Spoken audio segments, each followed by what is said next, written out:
Bonjour à tous et bienvenue à notre webinaire Mettre en lien les luttes pour remédier aux abus des entreprises. Il s'agit des histoires de femmes. Nous sommes vraiment très heureux d'avoir cette conversation. C'est le deuxième webinaire d'une série que nous allons faire en vue de construire notre vision commune d'un monde du travail féministe. Et je serai là à l'animatrice. Je m'appelle Viviana Osorio Pérez. Nous allons attendre quelques minutes pour que deux des oratrices nous rejoignent. Pour l'une des oratrices. Et en attendant, je voudrais vous expliquer qu'il faut choisir votre langue ici en bas de l'écran. Nous allons avoir des interventions aujourd'hui en anglais, en espagnol. Vous allez pouvoir écouter ce webinaire soit en anglais, soit en espagnol, soit en français. Et vous pouvez choisir votre langue. Alors,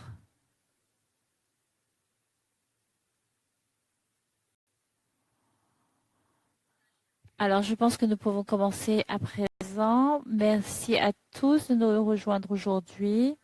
Dans ce webinaire, nous souhaitions construire une opportunité pour comprendre la manière dont les activités de l'entreprise perpétuent la discrimination contre les femmes au lieu de travail et donnent lieu à des abus concernant les droits humains. Et cette discussion cherche à connecter les luttes des femmes qui se trouvent dans les syndicats et qui luttent aussi pour défendre les ressources naturelles. Et les participants vont aussi parler du traité contraignant des Nations Unies sur les entreprises et les droits humains qui est important pour la création d'un standard robuste et de mécanismes pour faire progresser le sujet de l'égalité. Nous allons aussi incorporer des groupes de travail de responsabilité, de redevabilité. Aujourd'hui, nous allons recevoir 5 oratrices merveilleuses et je vais les présenter au moment de leur présentation. Chacune d'entre elles auront 8 minutes chacune et je vais le dire dans le chat au moment où il vous reste une seule minute pour que vous puissiez alors conclure votre présentation. Nous espérons avoir un espace pour les questions après les présentations. Donc, prenez note de vos questions et vous aurez la chance de nous envoyer vos questions dans la boîte de discussion. Et alors, les oratrices auront le temps, nous espérons, de répondre à vos questions.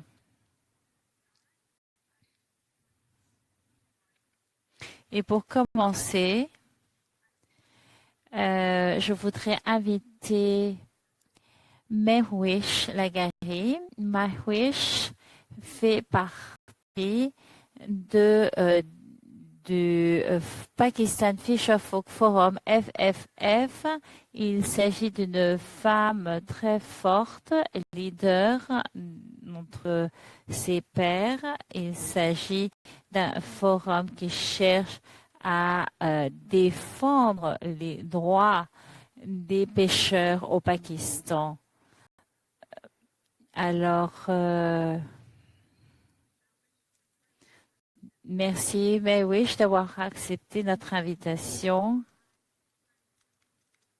Je voudrais vous inviter à nous parler de comment les abus corporatifs sont représentés au sein des communautés et quels sont les impacts qu'affrontent les femmes et les communautés. Je vais te céder la parole.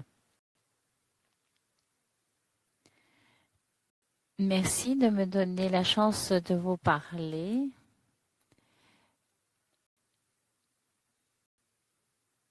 les entreprises ont une technique pour manipuler les communautés et ils se dirigent toujours aux communautés et aux personnes vulnérables afin de réaliser des affaires.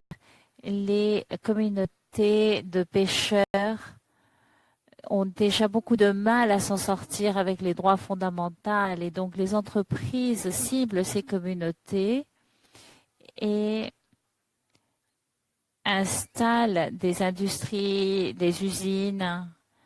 Et pour ce faire, ils prennent les terres des pêcheurs pour y construire des usines ou des sites pour des centrales énergétiques d'énergie.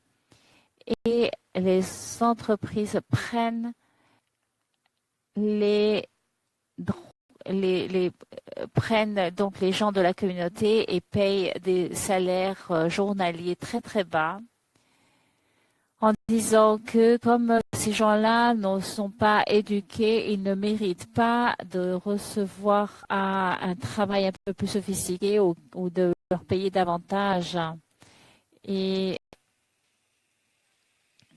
ils ne permettent pas ils ne donnent pas aux femmes des congés de grossesse ni des congés maladie.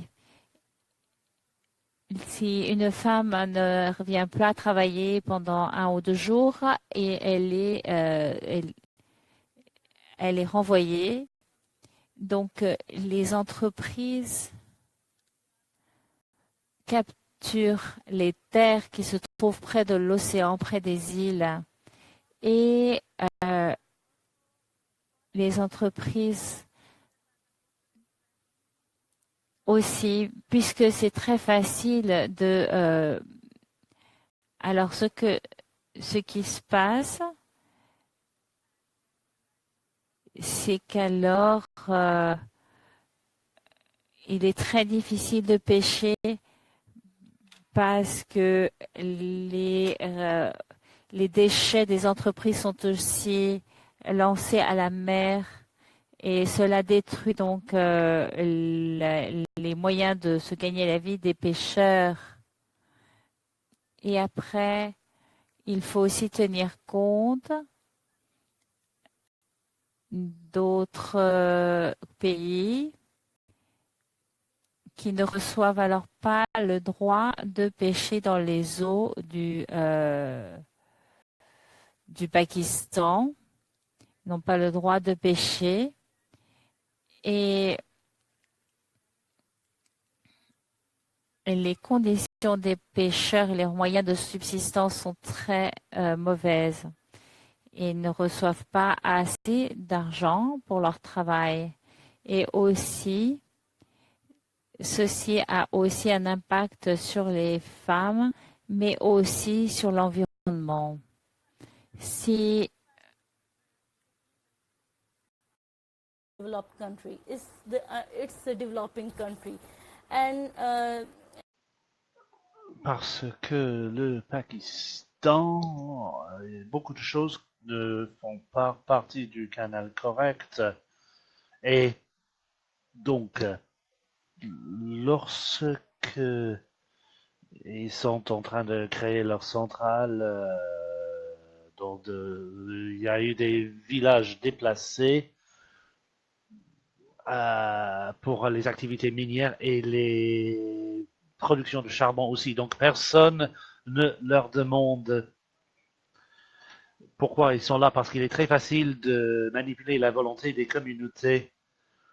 Et ils disent, OK, vous n'êtes pas disponible, donc on va vous donner une éducation, une formation, l'hôpital, de toute autre chose. Ensuite, ils font une manipulation, ils disent, OK, c'est pour notre développement, donc on va accepter votre projet, mais ils ne comprennent pas les raisons et quel sera l'impact sur leur santé, euh, sur leur bien-être. Donc après, ils ont été déplacés, et ils n'avaient pas accès aux ressources en eau. Et maintenant, la situation pour ces peuples est très très mauvaise. Et les droits humains sont impactés parce qu'ils n'ont pas d'abri, ils n'ont pas d'eau potable, ils n'ont pas d'aliments sûrs et ils sont prêts à prendre une compensation du côté de cette société. Donc maintenant, ils commencent le travail et leurs terres cultivées ont été prises et ils leur ont dit de quitter ces endroits avec leur famille. Et ils ont pris leurs terres sans leur donner de préavis et ils ont saisi leurs terres qui sont en train de protéger leurs terres maintenant. Donc, les entreprises n'ont pas le seul acteur au Pakistan. L'État est aussi avec les entreprises parce que l'État est aussi une entreprise. Et ensemble, ce sont des acteurs avec beaucoup de pouvoir très puissants et il est parfois difficile de faire face à ces acteurs et les empêcher d'agir et commencer à faire en sorte qu'ils deviennent redevables. Ils font ces choses-là qui sont mauvaises pour les communautés et ils sont en train aussi de détruire leurs droits humains, leurs droits à terre, leurs ressources naturelles. Et ce qu'ils font, c'est de faire tout ça, en fait, pour leur bénéfice uniquement. Et les femmes au Pakistan sont aussi victimes de violences domestiques. Et c'est la femme qui est responsable pour le bien-être du foyer et lorsqu'elle est responsable pour le foyer et la société a aussi son impact sur les foyers aussi. Donc au Pakistan, les femmes sont plus vulnérables par rapport aux hommes. Les hommes sont aussi impactés par l'effet des entreprises, mais les femmes surtout dans les zones de pêche parce qu'elles habitent le long des côtes et lorsque les terres sont prises à proximité des côtes, parce que c'est très facile pour l'import-export et pour atteindre mer aussi. Donc pour moi, je voudrais faire en sorte que ces sociétés deviennent redevables. Donc je suis en train de plaidoyer pour faire en sorte que ces sociétés deviennent redevables parce que se portent mal. Et l'État aussi, parce que l'État n'écoute pas et ne fait rien contre ces acteurs énormes qui sont aussi impliqués dans ces sociétés. Donc,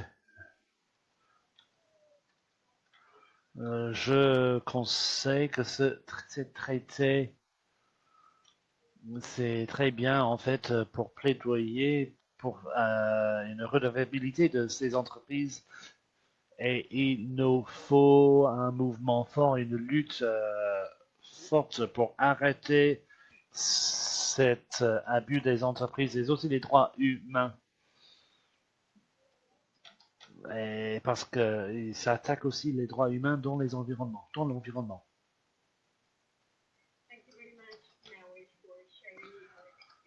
Merci d'avoir partagé votre expérience des pêcheurs au Pakistan. Maintenant, j'aimerais passer la parole à Shanti Tamat. Elle fait partie de l'Alliance unie des groupes au Cambodge qui travaillent avec les femmes marginalisées qui font aussi partie de la chaîne de valeur. Donc, Shanti, merci d'être avec nous aujourd'hui. J'aimerais vous demander, là où les violations, l'exploitation des femmes se passent sur les chaînes de valeur et comment les travailleurs femmes sont attaqués dans les différentes industries. Quels sont les liens que vous voyez en termes de lutte en lien avec les femmes et la terre et les femmes et le travail? Je vous passe la parole maintenant.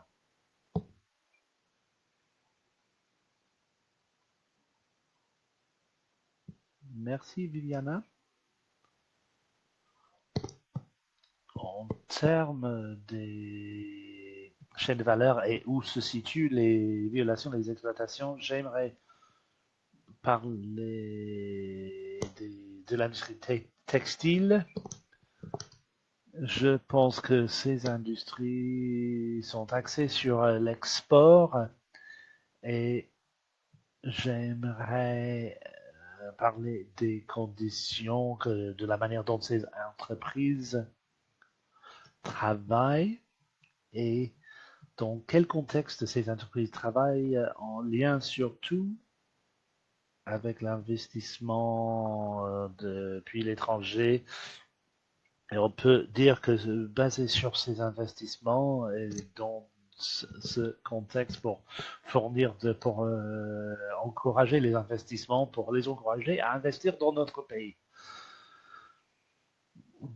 Donc, depuis le milieu des années 90, l'industrie de l'habillement et des textiles a été créée vraiment pour l'exportation et ils sont venus avec des avantages où la loi a dit qu'ils n'auraient pas d'impôt à payer jusqu'à 9 ans et ils avaient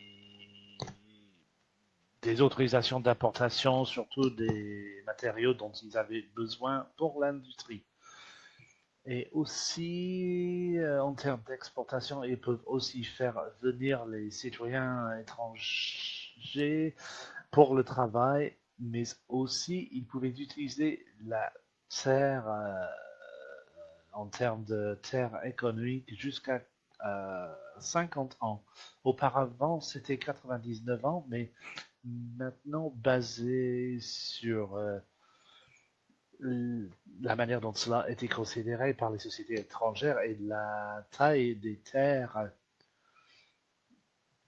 dont les sociétés multinationales pourraient prendre à long terme, ce chiffre a été diminué de 90 à 50 ans maintenant. Aussi, en termes des conditions en lien avec les investisseurs du secteur privé, ils ont beaucoup d'avantages avec peu de restrictions, peu de limites en termes de la loi des investissements de notre gouvernement. Donc, cette industrie est arrivée et depuis le milieu des années 90 jusqu'ici, on voit que l'industrie des textiles et des chaussures est vraiment une industrie phare à notre économie et notre PIB, mais la condition des travailleurs n'a pas beaucoup amélioré. Ces gens continuent à travailler pendant de longues heures, de 10 à 12 heures par jour, avec un taux de production élevé. Surtout, on peut voir les tendances récemment suite à l'augmentation des salaires minimums. Ils ont diminué le nombre de travailleurs dans les lieux de production et les objectifs ont été augmentés. Donc, il faut donc travailler plus longtemps, ce qui a un impact sur leur santé de manière importante. Une autre tendance qu'on voit, c'est que ces usines sont fermées parfois avec peu ou un minimum de préavis ou de compte de paiement. Donc, le travailleur est poussé dans un travail plus précaire parce que leur usine principale est fermée, donc ils commencent à travailler dans les lieux moins sûrs où le salaire minimum n'est pas payé et il y a les enfants qui travaillent là-bas et les femmes aussi. Il n'y a pas d'accès à une sécurité sociale dans ces industries et il n'y a pas de standard de sécurité au travail. Donc, mis à part la fermeture de l'usine et le fait que ce travailleur doit quitter l'usine et trouver un autre travail, il y a d'autres usines où ils arrêtent les contrats des travailleurs, où ils ont des contrats à durée déterminée. Et sous ces conditions, le travailleur a un accès limité à une sécurité sociale et leur salaire selon la loi. Autre tendance qu'on voit, c'est en termes des associations des travailleurs, surtout les syndicats qui commencent suite à cet renforcement de la loi syndicale et une partie parce qu'il y a une loi sur les syndicats, mais aussi suite aux tendances de changement depuis les usines vers les ateliers clandestins, parce que les ateliers clandestins fonctionnent avec des contrats à court terme par jour ou par semaine. Donc cela nous donne une flexibilisation, ce qui fait en sorte que les travailleurs trouvent difficile de participer dans les syndicats ou autre chose. Ils n'ont pas la possibilité aussi de manifester lorsqu'il y a des difficultés sur le lieu de travail. Et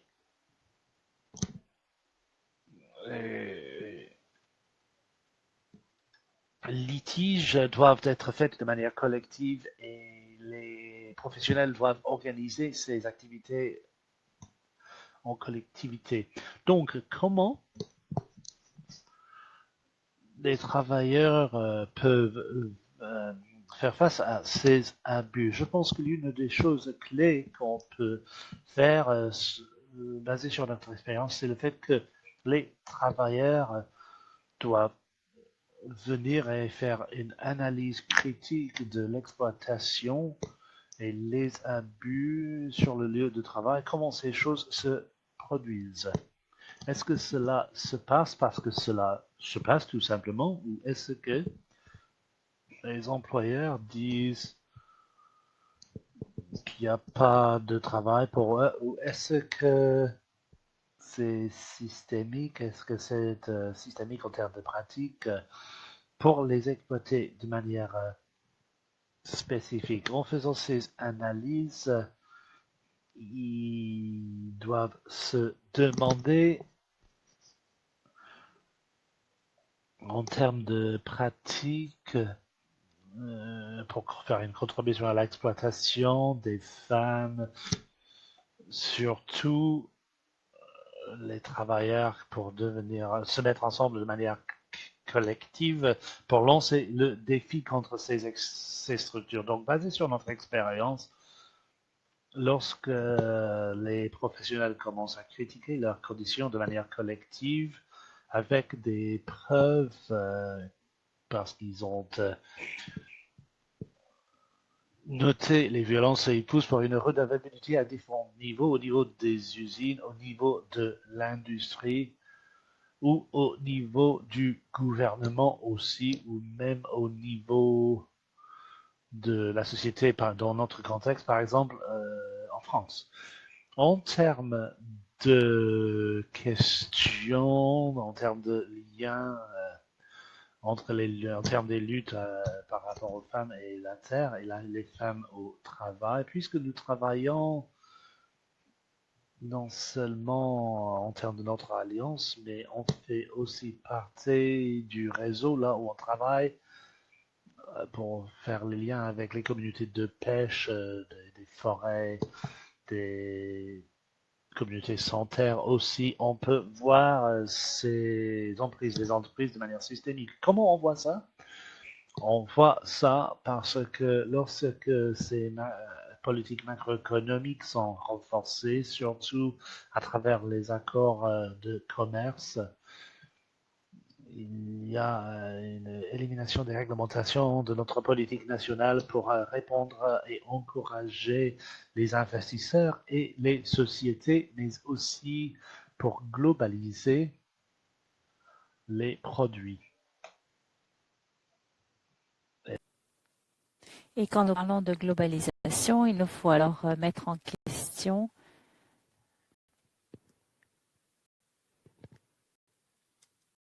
le processus de cette globalisation. Et aussi, nous devons parler de la privatisation des services publics. Alors, lorsque ce genre de règlements sont en train d'être régulés, comme par exemple ce que j'ai dit tout à l'heure, cela permet que les investisseurs occupent la terre. Et il s'agit alors de concessions de terre. Et cela présente, comment dire, les personnes qui occupaient cette terre sont et nous pouvons voir donc que ces gens sont expulsés et que les femmes souffrent de difficultés en termes de propriété de la terre. Et donc, quand il s'agit de ce genre de situation pour les femmes, et nous voyons que les femmes souffrent davantage de violations que les hommes. Et nous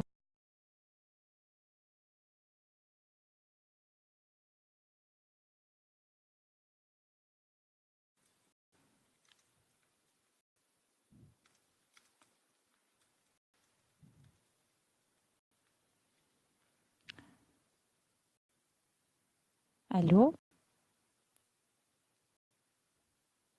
Allô? Je n'entends rien.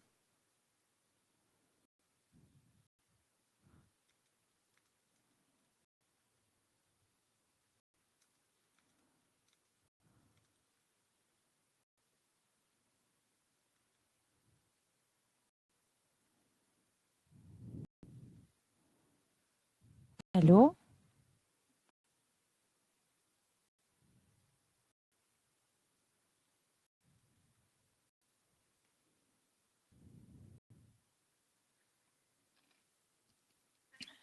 Merci Shansita d'une excellente présentation.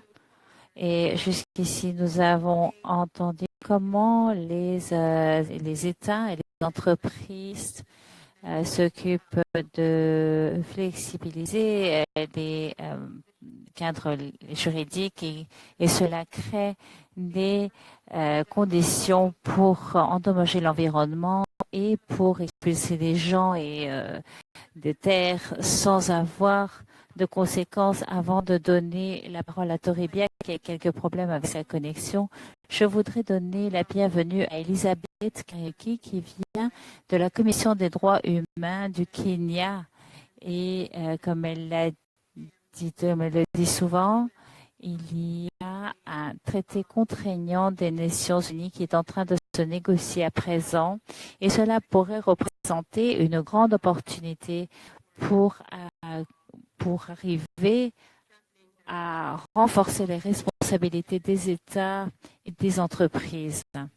Alors, Elisabeth, tu participes à ce processus depuis longtemps, à ce processus de négociation aux Nations Unies afin d'arriver à ce traité contraignant sur les entreprises et les droits de l'homme. Alors, je voudrais te demander pourquoi ce traité contraignant sur les entreprises et les droits humains est important. De quoi s'agit-il et quels sont les défis, quels sont les enjeux, quelles sont les lacunes concernant le contenu, l'abordage et le processus de négociation de ce traité des Nations Unies. Donc, à nouveau, je te remercie d'être avec nous aujourd'hui et je te donne la parole. Merci beaucoup, Viviane. J'espère que vous m'entendez tous parce que cela fait 15 minutes que je n'arrivais pas à réellement être en ligne. J'ai juste pu écouter la dernière oratrice. Alors, juste pour rentrer en matière, concernant le traité, les faits c'est qu'il s'agit de construire un instrument juridique contraignant pour limiter les abus des entreprises et pour augmenter les mécanismes de redevabilité pour ceux qui sont impactés de manière négative.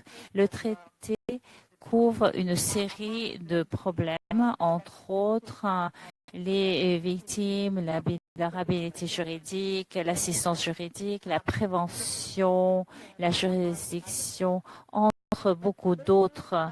Mais pour parler de l'impact de ce traité sur les vies des femmes et de leur communauté, surtout quand ce que a dit l'intervenante précédente, eh bien, nous comprenons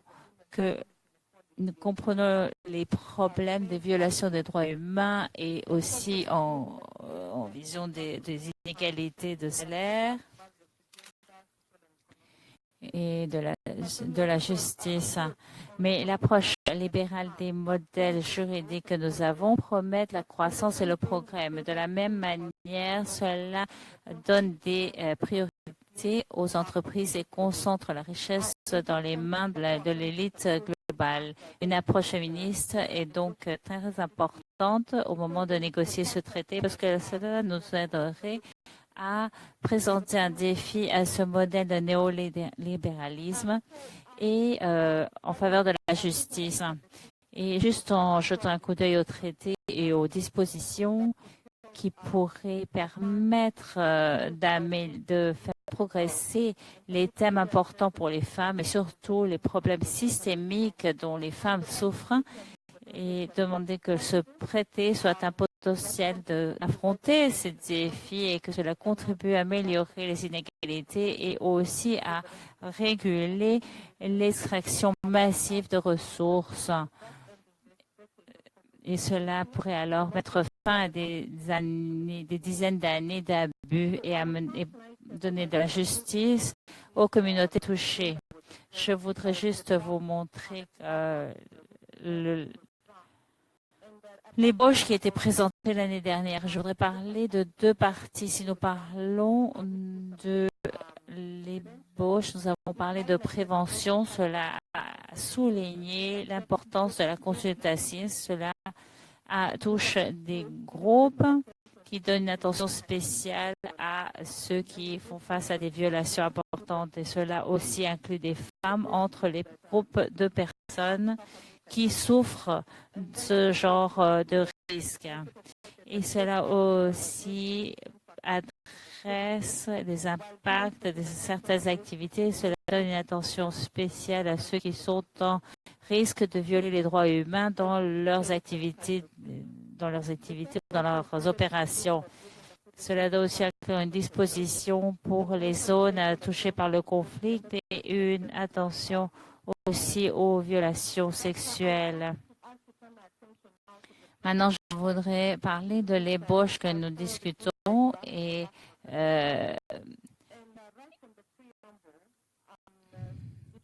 cela reconnaît le droit de toutes les personnes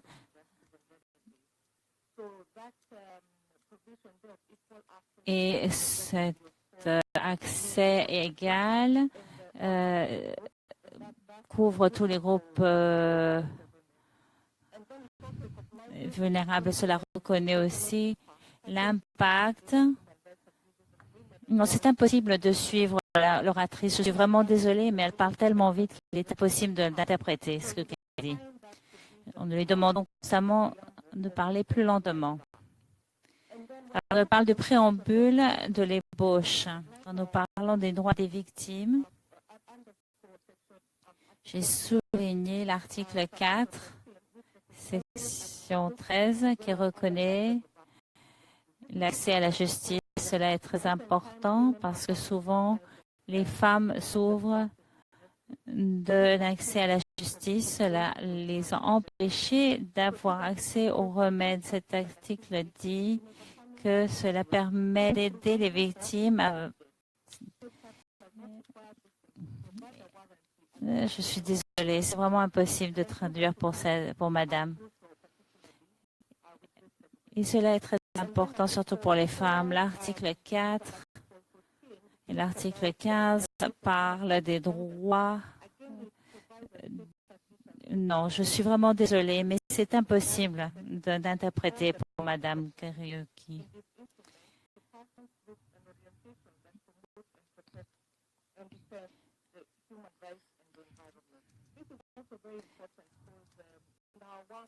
C'est très important parce que dans notre travail, nous savons que les offenseurs face beaucoup de défis.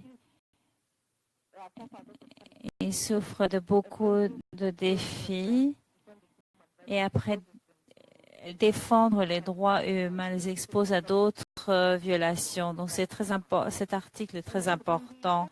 Et après, quand nous parlons de l'article concernant la prévention, pour qui élabore sur cela et qui parle des femmes en particulier, il est situé au sein du processus des droits humains et de la diligence raisonnable. Et l'on parle alors de procédures adéquates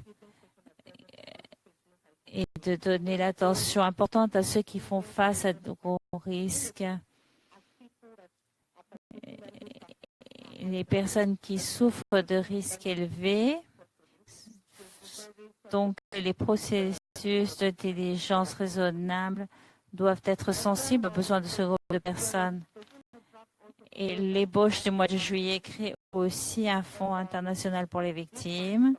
Et ce fonds doit donner une assistance financière aux victimes, mais il n'y a pas de date de commencement pour la création de ce fonds. Donc, en termes des défis, parce que on m'a aussi demandé de parler des défis que ce processus a affronté, eh bien, il y a eu de grands problèmes car les femmes ont été appelées des groupes vulnérables au lieu de faire face aux problèmes structurels qui ont mené les femmes à être dans cette position. Et donc, l'une des choses que les féministes présentent, c'est que les problèmes de genre doivent être affrontés de manière générale et non pas en termes d'hommes et de femmes, parce qu'alors, cela nous fait perdre la sensibilité et cela doit être très ample et doit observer et doit couvrir toute la race humaine. Et puisqu'il y a eu beaucoup... Non, je suis désolée. Si nous examinons les 4 sections, vous pouvez même voir que les corporations, les entreprises contrôlent de près le processus. Il y a une grande représentation d'entreprises. Il y a aussi très peu de représentation des organisations de la société civile. Et même au sein des délibérations, nous ne voyons pas de victimes parler en leur nom propre. Il y a aussi une section qui parle des voix des victimes, mais ce sont les organisations qui représentent les victimes, alors que les entreprises ne sont pas représentées par des agences, mais se représentent elles-mêmes. Les États se représentent eux-mêmes. Et donc, je pense que ce serait très important de continuer à présenter, à défendre que les femmes, les victimes se représentent elles-mêmes. Elles doivent parler eux-mêmes au même niveau que les entreprises qui parlent en leur nom et en plus d'être aussi représentés par les associations comme par exemple l'Association internationale du commerce, etc. Il doit aussi y avoir une élaboration concernant les mesures concrètes qui doivent être prises afin d'affronter ce genre de risques tels que etc., etc. Donc, le traité parle de genre d'une manière très générale sans examiner les péculiarités des problèmes que les femmes affrontent. Et après, je vais aussi parler des autres défis. Le processus a affronté beaucoup de défis, surtout en ce qui concerne le manque d'intérêt par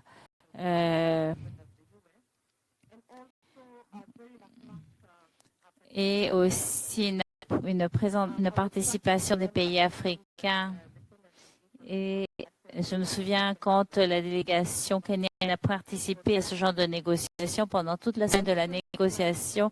Et la même chose applique à d'autres pays en Afrique. Et même quand ils participent, ils ont très peu à dire quand prêter leur voix à ce processus de négociation. Cela, évidemment, nous laisse dans une position très faible en tant que pays qui ont souffert énormément dû à l'appropriation de ressources de la part des entreprises. Et ces ressources ont quitté notre pays et nous ont laissé très peu.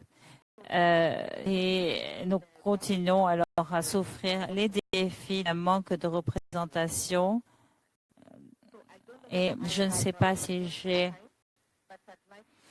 je vais m'arrêter là et et voilà. Désolée de la part de l'interprète. Merci Elisabeth d'avoir partagé ces questions les plus importantes, c'est-à-dire le coût et le processus du traité, mais surtout les défis spécifiques en termes du contenu en lien avec les droits des femmes. Maintenant, j'aimerais passer la parole à Alejandra De Rampini, qui fait partie des PODER. PODER, c'est un projet sur l'organisation de l'enseignement et la recherche. Et leur mission, c'est d'améliorer la redevabilité des entreprises dans la société civile en Amérique latine en termes d'une redevabilité à long terme. Donc Alejandra, merci d'être avec nous aujourd'hui. Je voudrais vous inviter à nous parler des questions clés qui sont pertinentes en termes des femmes qui sont dans votre premier jet. Quelles sont les demandes dans ce processus en termes des droits des femmes et comment cet traité pourrait aider la vie des femmes et leur communauté. Merich et Sita ont parlé de l'impact de l'abus des entreprises sur les femmes et les communautés et ce serait bien de savoir comment ce traité aurait la possibilité de faire une différence dans ce contexte. Donc, merci. Je vais vous passer la parole maintenant. Est-ce que vous m'entendez? Bonjour, est-ce que vous m'entendez? Très bien, parfait. Donc, j'aimerais commencer en partageant une vidéo. Je ne sais pas si je peux faire ça. Si quelqu'un peut m'aider, j'ai mis sur le chat, il y a aussi un lien. Est-ce qu'il est possible de partager cette vidéo? Mais je ne sais pas comment faire pour partager mon écran, j'imagine. Est-ce que vous savez comment partager l'écran?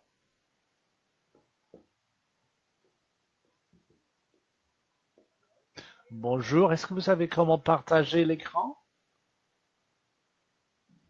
Ok, il n'est pas possible aujourd'hui. Bien. Ok, donc ce que je voulais faire, c'était vous partager ce que les femmes disent à Sonora pour commencer cette présentation. Je pense que c'est très important. J'ai pas pu vous entendre auparavant pour voir le lien entre ce qui se passe dans les territoires et ce qui se passe dans les discussions à Genève. Et s'il n'y a pas de lien, il n'est pas possible que ce traité contraignant réponde vraiment aux besoins des gens sur le terrain. Comme vous savez, Poder, depuis presque 5 ans maintenant, suit le cas de déversement de barrages à déverser 400 litres de cobre. Pardon, je vais parler en espagnol. Est-ce que ça vous va mieux si je parle en espagnol? Oui, ça vous va?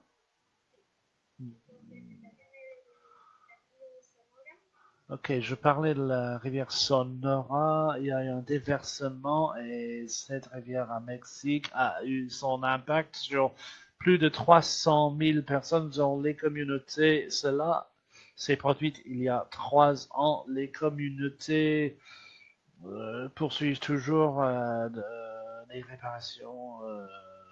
Il y a eu des dommages sur leur vie, leur manière de vivre, et ils n'ont pas pu être engagés dans les solutions. Les groupes au Mexico, c'est la société qui a provoqué cet déversement.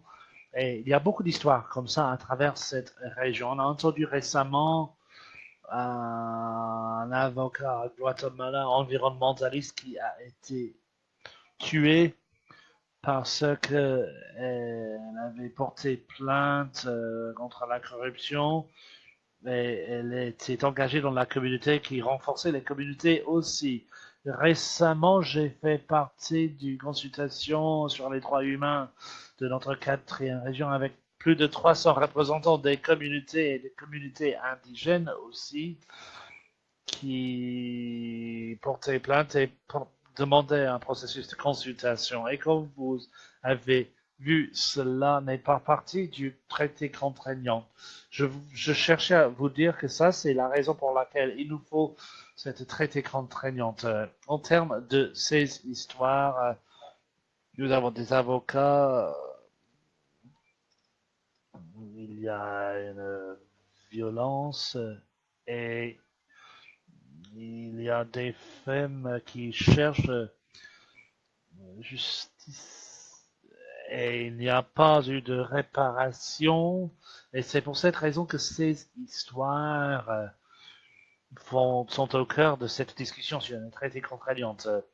Lorsque les femmes se mettent ensemble dans une groupe féministe pour une traité contraignante, ou lorsqu'on parle de voix unie sur la traité, ou si on se met ensemble pour lutter contre les pouvoirs des entreprises, ce sont ces sujets qui nous engagent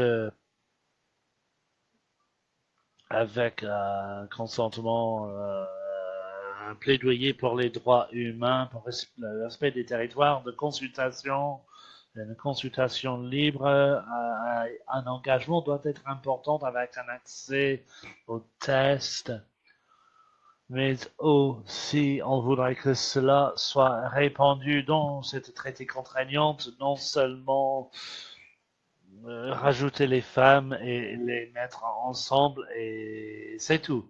Non, en fait, en termes de cette discussion, on se demande s'il y a des violations des droits humains. Oui, bien sûr. Et parmi les défis, comme on a entendu avec l'orateur précédent, selon la loi internationale, ce concept de société transnationale n'existe pas. Il n'y a rien qui les force à faire des réparations. Et il n'y a rien là qui parle des droits qui attaquent d'un accès à la justice, l'association libre et la santé mentale, la santé intégrée et le droit à avoir un lieu de travail sûr. Ces droits doivent être exprimés.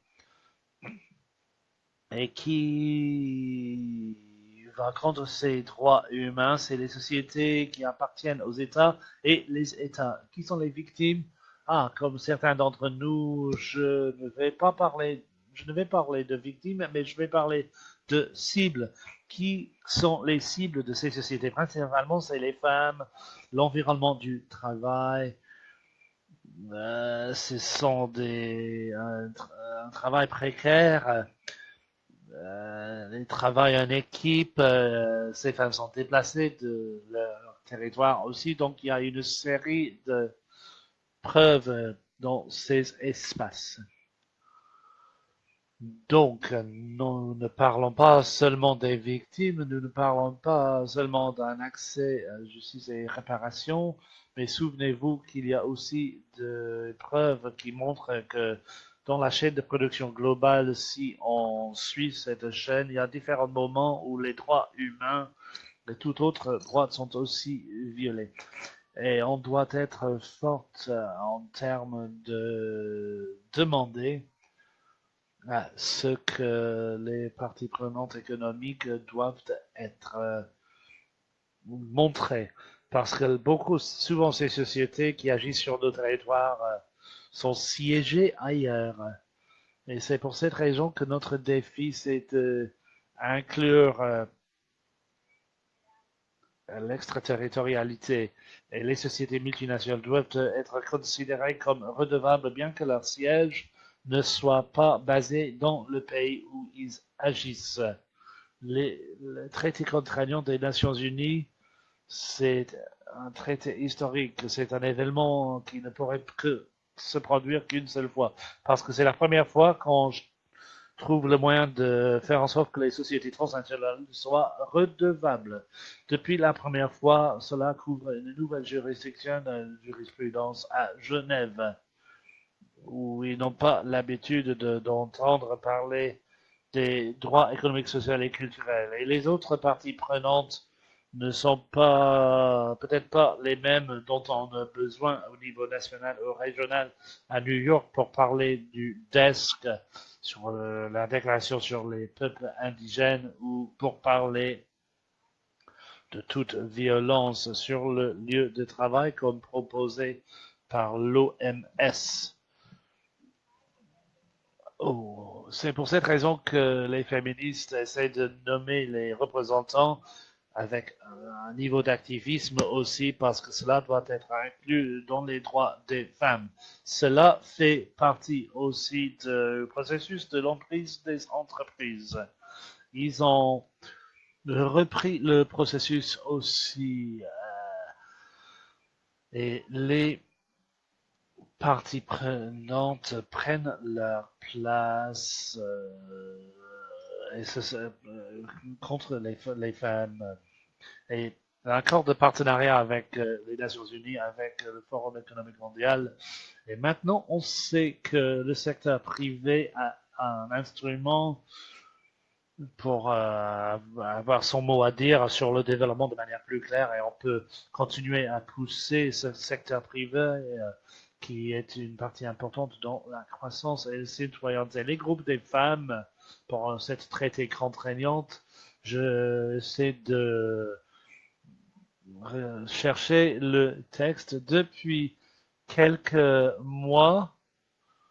On a fait l'analyse de ce premier jet et depuis, en termes de sujet structurel, ce texte ne reconnaît pas les causes qui font en sorte que ce soit nécessaire et urgent d'avoir un traité contraignant qui enlève un niveau d'opacité au niveau des États. Les féministes décrivent les parties du texte où ce traité contraignante parle des causes systémiques qui ont fait en sorte que le progrès, l'avancement du pouvoir économique ont créé l'architecture de l'impunité, comme dit cette campagne globale. En tant que groupe des femmes, on a commencé à travailler il y a 3 ans et je crois que, comme l'un des autres orateurs a dit, nous croyons des différentes choses qui sont importantes. Tout d'abord, on doit pouvoir souligner la portée de ce traité et souligner le rôle des sociétés multinationales. En deuxième lieu, le fait que les droits humains soient privés dans un contexte où le commerce libre et les traités y afférents sont en train de croître et la société et les entreprises poursuivent certains États membres. Ce traité contraignant doit être exclu de tout traité et les accords de commerce aussi qui pourraient finir comme mécanisme pour discuter du traité contraignant. On croit aussi que ce texte doit inclure certains sujets comme le plaidoyer des femmes sur la part du concept des victimes, des membres des familles et personnes liées aux victimes. Et nous croyons que ce texte est plus organisé parce que cela souligne les victimes et la prévention. Et nous croyons aussi que cela est mieux exprimé dans l'article 6 et 7,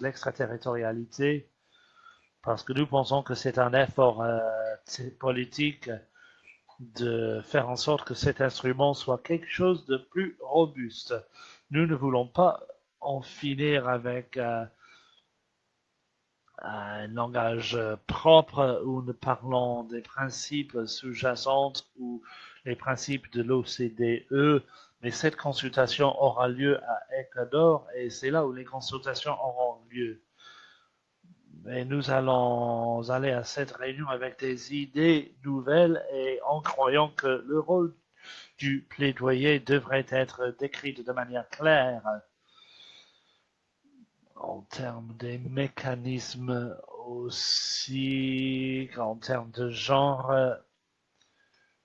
et d'être bien déclaré. Cela est le point clé de notre discussion avec les négociateurs parce que l'Union européenne fait le minimum. Et les amis du traité, c'est-à-dire l'Équateur et d'autres pays, certains pays d'Europe, certains pays, ALBA, des groupes de la société civile en Afrique aussi disent, parce que cela se porte bien en Afrique. La semaine prochaine, on sait qu'on aura l'opportunité de discuter avec certains États et on aura la possibilité de souligner les points phares de cette discussion et le processus du mois d'octobre.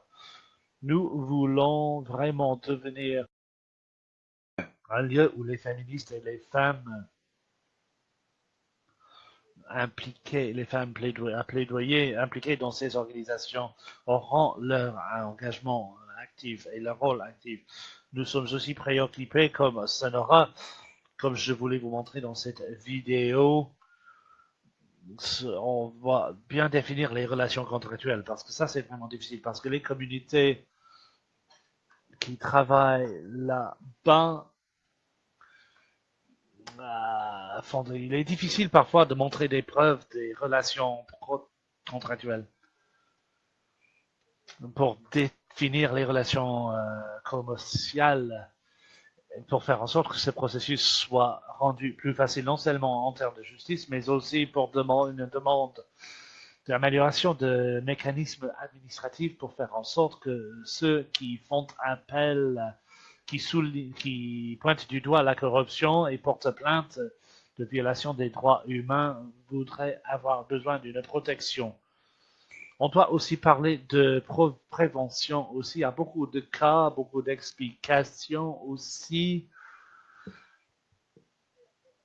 Et puisque ce n'est pas contraignant, on doit faire l'évaluation des impacts dans les différents États auparavant pour faire en sorte qu'il y a une implication de la société civile aussi, et un processus de consultation aussi, et on doit aussi essayer de créer un environnement sur une discussion politique. Cela, c'est toujours faible dans ce document. Et pour rajouter, il me reste 1 minute, je vais vous dire que ce document rédigé par le groupe féministe et l'autre document sur l'emprise des entreprises, ces documents doivent être terminés maintenant parce que nous sommes en train de terminer ce document-là.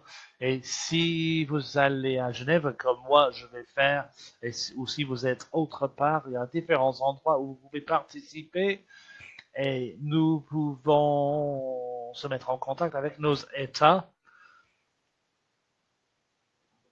et on devrait envoyer des messages techniques à la société civile et un nouveau mécanisme dans une longue chaîne d'instruments que nous avons créés depuis des années, qui passent des volontaires, qui ne fonctionnent pas dans nos contextes, jusqu'à cet instrument qui est robuste, qui est ambitieux et que nous espérons arriver à cela dans quelques années. Il y a beaucoup de choses à faire, mais les entreprises et les droits humains sont un thème qui est assez important dans ce texte. Peut-être pas depuis notre perspective, mais déjà d'un côté important pour les droits humains. Nous avons donc la chance, en tant que femmes et personnes qui travaillent sur les thèmes de violence, droits sexuels et reproductifs, accès à l'information, des occupations forcées, migration, les droits du travail.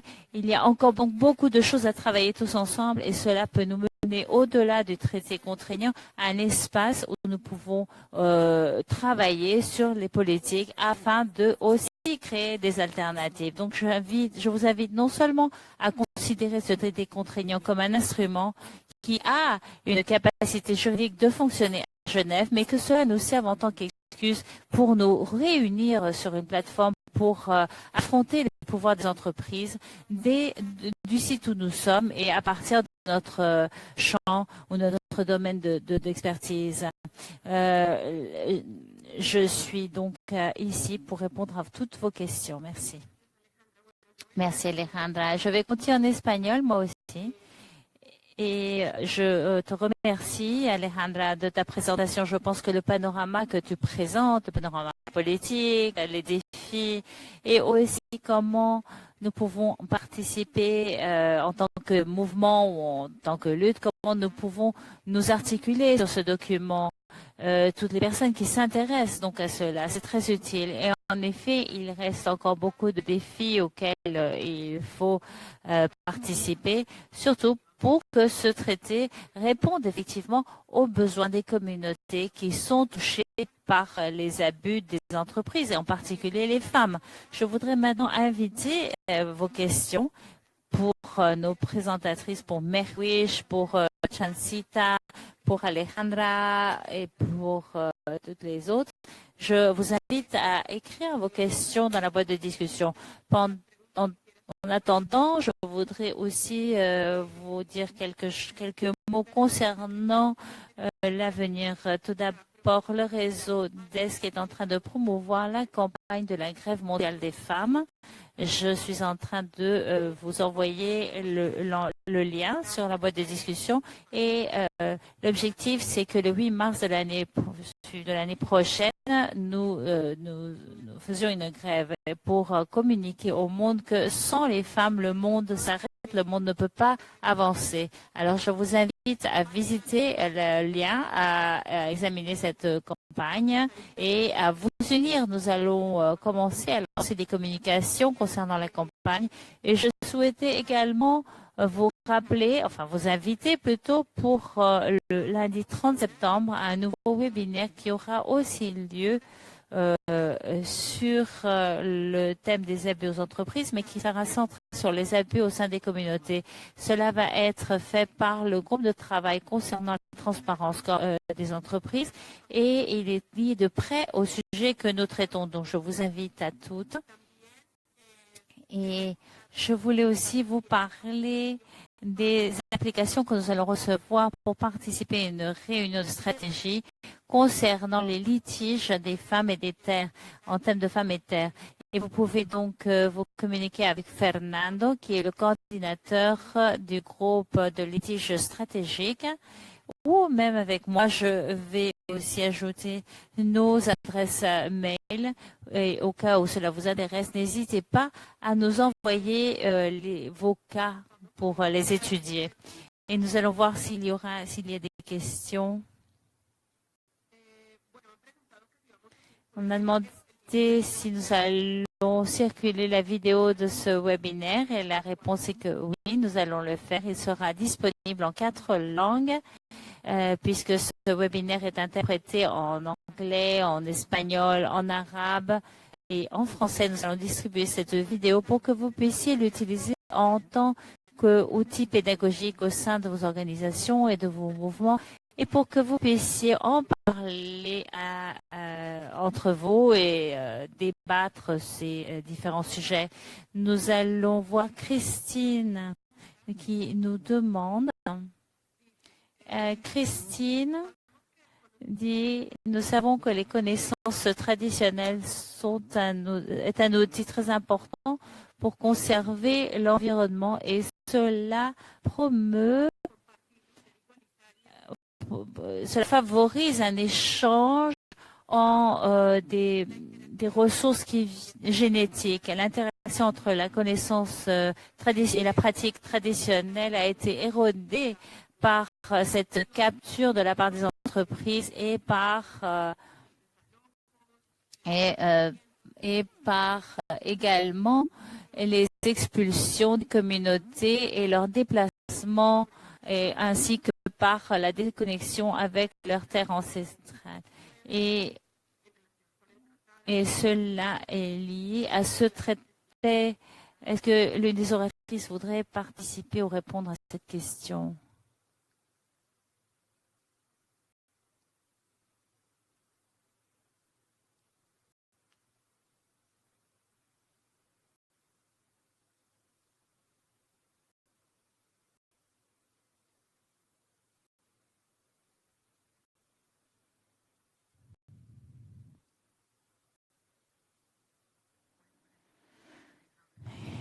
Alejandra souhaite dire quelque chose. Je vais vous donner la parole. Oui. Je ne sais pas si c'est directement lié à la connaissance, mais en fait, c'est malgré le fait qu'il y a eu un processus de construction de ce texte qui a été révisé, et là, il est évident que l'on a traité l'importance des communautés indigènes, des connaissances traditionnelles et du principe qui se trouve dans la déclaration des peuples indigènes concernant le consentement libre et éclairé. Cela n'a pas été, cela ne fait pas partie du texte révisé. Je pense que c'est un vide et une lacune, et cela sans doute est dû au fait que la présence des communautés indigènes à Genève n'est pas réellement forte à cause des coûts, des frais, de la difficulté de traduire l'expérience des territoires dans un débat à Genève. En Équateur, en Bolivie et dans certains pays asiatiques, ont invité leur communiqué. Ils ont essayé d'inclure ce thème, mais jusqu'ici, ce thème n'a été que construit d'une manière très superficielle. Donc, le défi, c'est de demander à nos États qui continuent à exiger cette reconnaissance, parce que jusqu'ici, la reconnaissance privilégiée, c'est celle qui vient des débats concernant les technologies, les plateformes électroniques. Donc, il semble que la nouveauté, c'est plutôt cette nouvelle manière de considérer le monde. Et il y a une contradiction importante entre les connaissances, la biodiversité.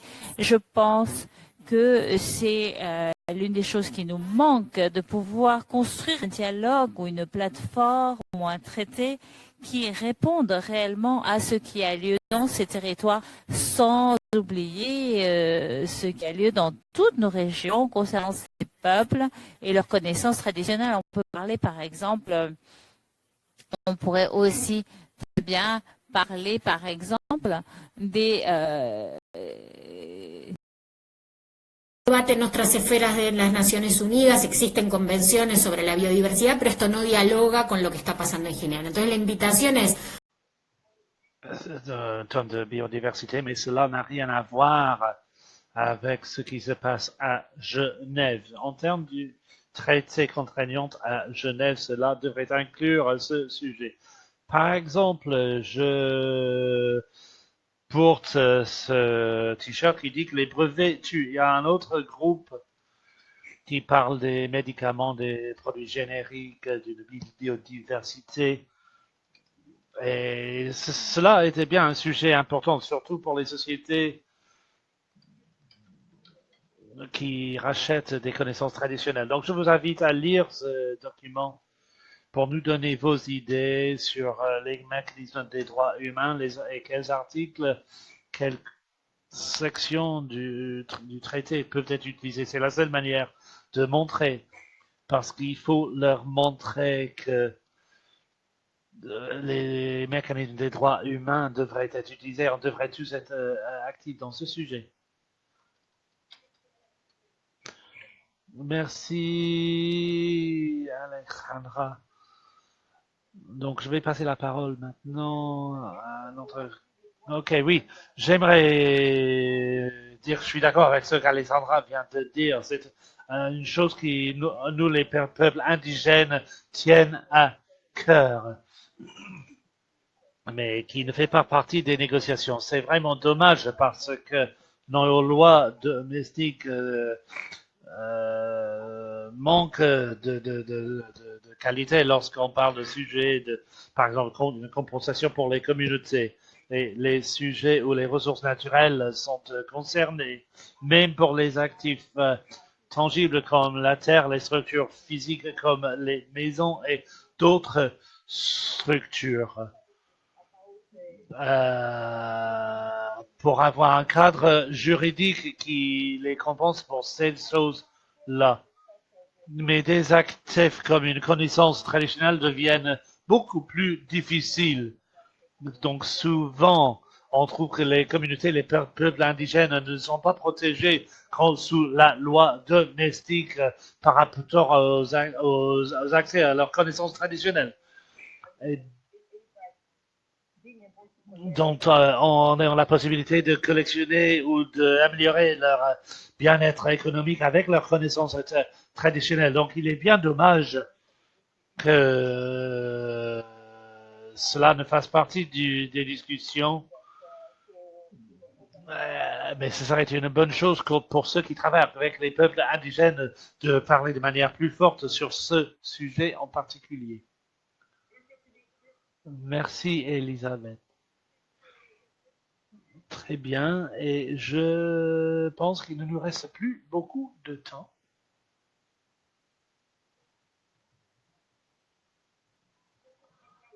Il y avait une question pour savoir si on peut partager les étapes suivantes en termes du traité et on demande à ceux qu'elles pourraient parler du calendrier ou la situation actuelle.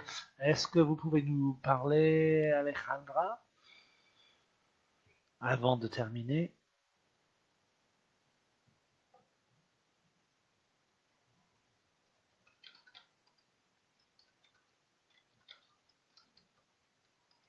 Voilà, c'est à vous.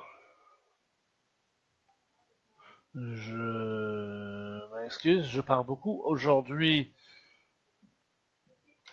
en termes de groupe féministe, je vais vous dire qu'on va terminer le document qu'on va distribuer la semaine prochaine. Moma et Viviana vont vous envoyer ce document qu'on va vous nous donner vos recommandations. Et la semaine, le week-end avant les négociations, on va se mettre ensemble.